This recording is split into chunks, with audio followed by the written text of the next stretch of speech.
שלום, שמי שרית נחשון, אני אומנית ועוצרת. פעם נראיתי כך, והיום אני נראית כך. אני מזמינה אתכם להצטרף אליי לסוג של מסע שאני עוברת בתקופה האחרונה.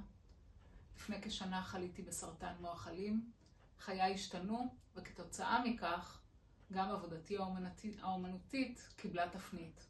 מצאתי את עצמי בסטודיו, עוסקת בשאלות קיומיות שמתבטאות בפגיעה האסתטית, בעיבוד השיער, בצלקת, בראש וגם במה שבתוכו.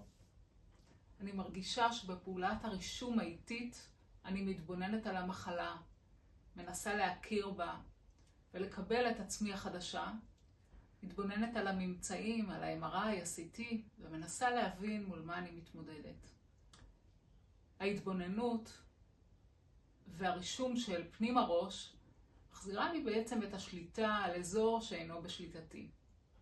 ואני ממשיכה דרך זה לייצר ממנו דימויים ומאלץ את הדימוי להיות שלי. בשלב מאוחר יותר הרגשתי צורך לקחת חלק בטיפול שלי בכלים שיש לי כאומנית.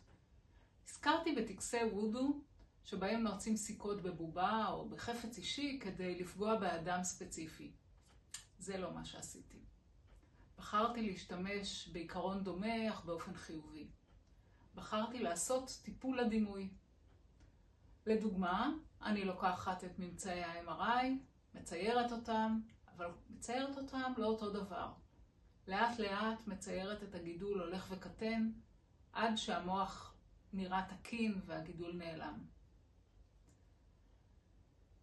אני אומנית, זאת אומנות, אבל אני גם מאמינה שיש משהו נוסף בעבודות שלי. אני מאמינה שמה שאני עושה משפיע על התודעה שלי, ובסופו של דבר משפיע גם על הגוף הפיזי. אז נחיה ונראה.